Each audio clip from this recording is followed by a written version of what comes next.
What's up everybody, Ultimate Reviews here and welcome back for another video. So today I've got for you guys the review of the Motorola Moto E 2015 edition. We're basically going to cover the specs and the design, a little bit of my impressions of it, and also how this phone basically integrates into your everyday life. So let's not waste any time, let's dive right into this. Before I start this review, I just want to point out that this phone costs £110 in the UK and $149.99 on Amazon.com in the US. And of course, if there's any other retailers doing deals on this phone, you could get it even cheaper. But nevertheless, this phone is still incredibly cheap and for its quality is amazing. And of course, you also have to remember that the specs included in this phone are based around the pricing point of the phone. Having that said, let's now dive into the display. So the first thing you'll find on the Moto E is the 4.5 inch 540 by 960 resolution, and that's basically 245 pixels per inch. Now, looking at the phone, it has its days where it looks really nice, and because of the low resolution and the low pixel count, very often images and just general content on the phone looks a bit washed out and grainy. And coming from a 1080p phone where the pixel count is just extremely high, the pixel count on this becomes even more obvious. You can literally see it.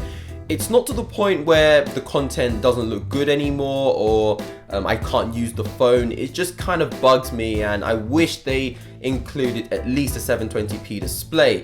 Having that said, you could always turn up the brightness to the maximum, even though that really won't eliminate the problem of seeing pixels.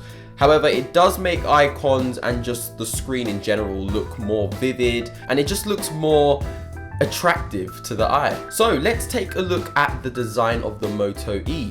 So taking a glance at it, you're faced with the 4.5 inch display which we've looked at, and right above you've got the speaker grill, which has actually been hidden in there nicely. It's pretty much nicely tucked away and I really like what they've done. And to the right side of it you've got the VGA camera, which I have to be very honest, I was a little bit disappointed with as well. It took ideal photos, and I will talk about the camera software later on. But yeah, the photos weren't exactly the highest of all qualities. It's a VGA sensor, but it does get the job done, and of course in a good lighting condition, photos look even better. So before we take a look around the Moto E, I just want to quickly talk about this rubber feeling, carbon fiber looking design they've added around the border of the Moto E, and I have to say I love it. One of the reasons are it adds extra grip to the Moto E, so prevents you from dropping it. And of course, because it's a little bit rigid, it just feels like you've got more to hold on to. Like there's a little bit of friction there. It's not rounded, so it's not going to slip out your hand. And second of all, it just looks good. It looks nice. It's a really nice design they've added to the Moto E. It gives it that more premium look, and it definitely makes the Moto E look more premium. Definitely more premium than the first generation Moto E. Now, Motorola have kept things very simple. At the top, you've got the 3.5mm headphone jack, and directly beneath that, you've got your micro USB data and charging cable. And if we head over to the back of the device, you've also got the 5-megapixel rear-facing camera, which also has, the very basic features such as autofocus and HDR. And it also shoots video at 720p at 30 frames per second, and it's also got the ability to shoot slow motion video also at 720p, which I think is probably one of the coolest features on this phone. I was playing around with it the other day. It shoots pretty good slow motion. And of course, when you're taking ordinary photos, it also looks really good. Fair enough, it hasn't got flash, which was a little bit of a downside. However, the camera still does take in light very well, so if you are in a room with moderate lighting, it should be able to take a pretty decent photo for you. And of course, the 720p video looks just as good. If you guys would like me to include some sort of test, just comment below and I would feel more than happy to upload a little sample for you guys to see. But I can assure you the camera is pretty ideal on this phone. Now at the back of the device, other than the camera, there is pretty much nothing else to absorb in apart from the Motorola logo with the little dip.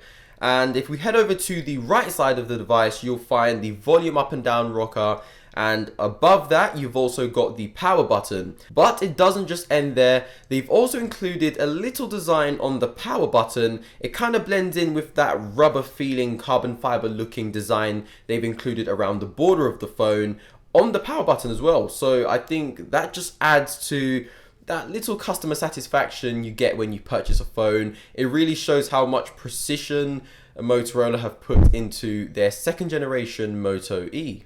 So let's talk about the processor now. I'm going to feed you guys all the specs, then I'll break it down. So this version, which is the 4G LTE version, features a Qualcomm Snapdragon 400 chip.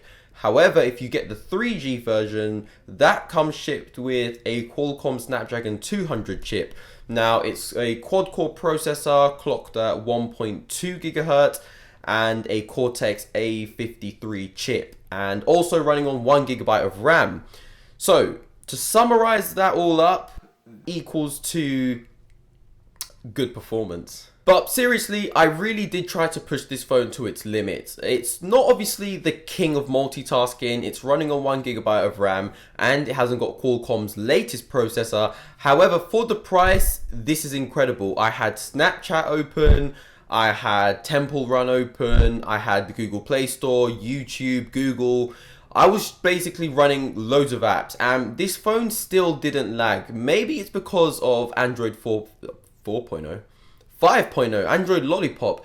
It makes the experience just much more smooth, and as soon as I used this phone, I was just so impressed with the response from it. Despite I had all those apps running, this phone still didn't show one bit of lag, and I was really impressed. It was able to open more apps just as fast.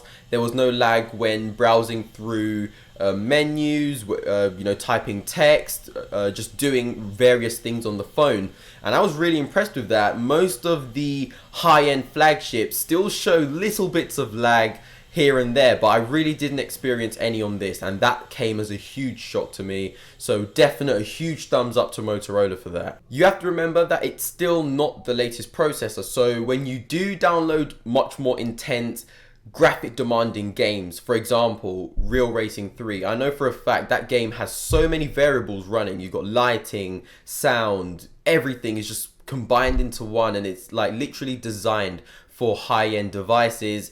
You will experience at least some forms of lag and just that not so fluid experience, and I guess that is what you expect from the Snapdragon 400 chip in this phone. But then again, it still would be able to run, just not as efficient. That is of course with moderate use, so it would probably be advisable to keep your brightness halfway and close off any useless apps that you're not using. If you do like to have your brightness to the maximum and you do like to keep apps open, the battery life will go down very quick. But from how I used it, I was pretty much just using it to save any notes and save things in calendar.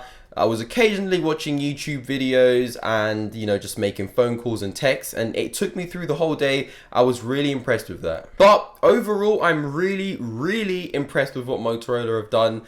I'm just so wowed by how they could keep the price so cheap. £110 for this phone is definitely one of the best offers you could get out in the market for a smartphone.